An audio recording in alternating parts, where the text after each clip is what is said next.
So recently we did a video on how to answer the question of how many people you've slept with.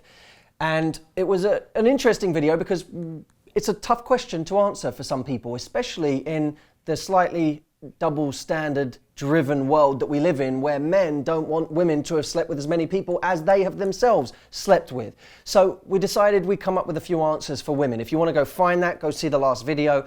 What can you say if a guy asks how many people have you slept with? This video is a bit of an extension to that. We had a lot of people commenting and all different ranges of comments. There was one type of comment that came up, I think it's safe to say, Jameson, a lot more than we expected. And that was, what do I say when my number of people that I've slept with is 0? I feel like this video is going to be a little controversial, but I'm okay with that. Jameson, are you okay with it?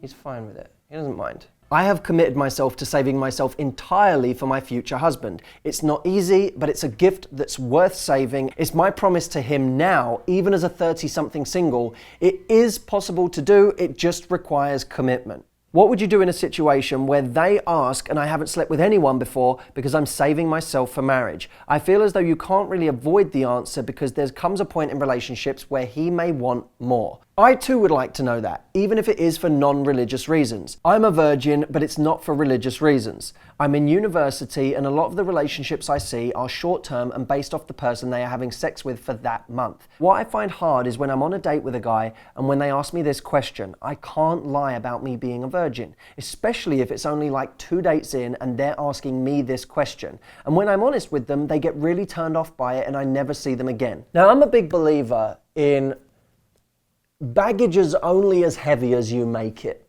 So if a guy asks you, how many people have you slept with? And you say, I don't really know how to say this, but I'm a virgin. All of a sudden, you make it a thing. He now sees it as this big deal because clearly you see it as a big deal. You wear it as a label. It defines you. You have to decide yourself to what extent this is going to be a big deal between you and the guy.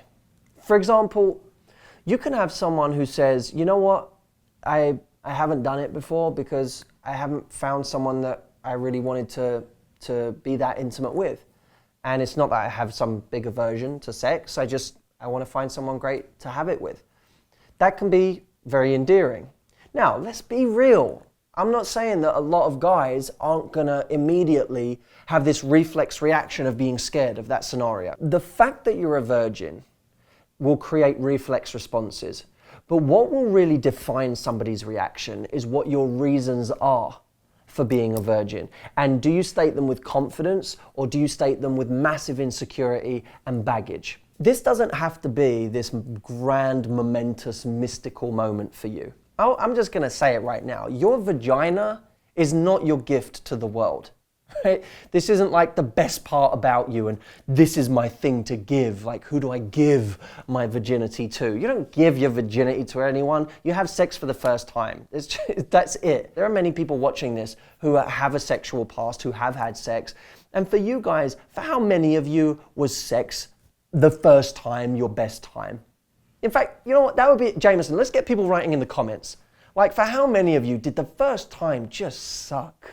It just was awkward and fumbling and clumsy. How often is your first time of anything amazing? To the lovely lady that made the point about being in college and wanting something different than what everybody else wanted. I completely understand your sentiment, and I think it's lovely. Actually. And I think actually you'd be surprised how many guys want to meet someone exactly like you at your age. Because I don't think you're asking for someone to marry you right now. You're just asking for the experience of having sex with somebody to mean a little more than some drunken fling or someone you're seeing for that month. You want it to feel like it's a real relationship.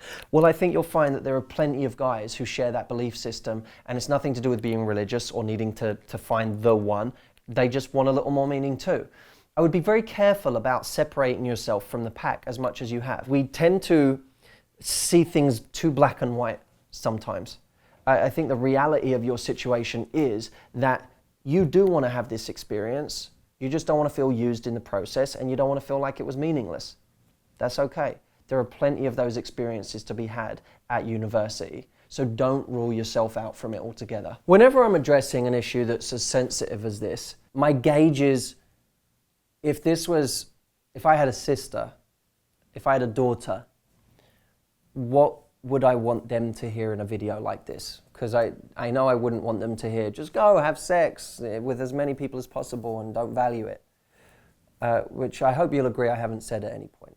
But even still, with that difficult notion of someone you love and care about, your daughter, your sister, going out there and being sexual, which is always the easiest thing to imagine, I know that I would still want them to enjoy what is one of the most amazing parts of the human experience, sexual intimacy. It is a very special thing. Now, it's sometimes special for different reasons.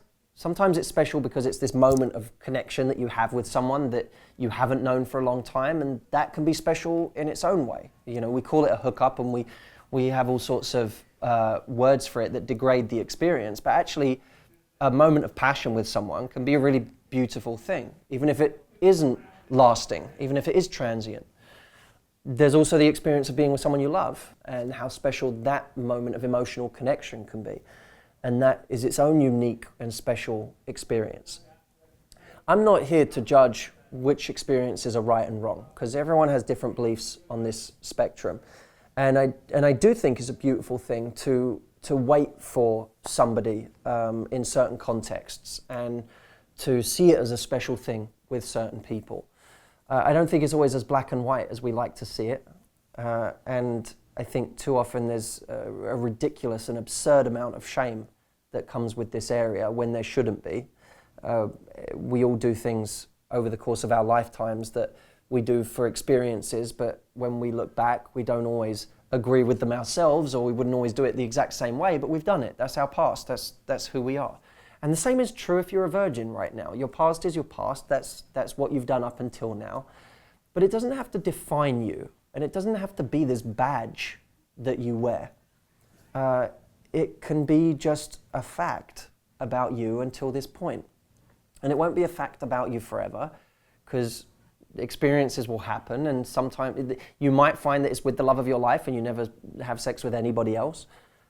Or you might find that you find someone you want to be passionate with and it's not the love of your life, but it was a great first experience. Or guess what? You might think you've found the love of your life and it turns out not to be. And then by the time you've met the love of your life, you're not a virgin anymore because you got it wrong the first time. This is your life. You're allowed to make mistakes. And guess what? You're allowed to enjoy sex. It's okay. And if we've built this up to a point where it's not fun anymore and it fills us with dread and 1,000 questions about what we should do and how do I communicate this and it's become my burden, then I think we've lost our way somewhere. I don't care what you do next, but I do want you to be happy. So that's it. Go enjoy. It's life. It's supposed to be enjoyed. I'll see you soon.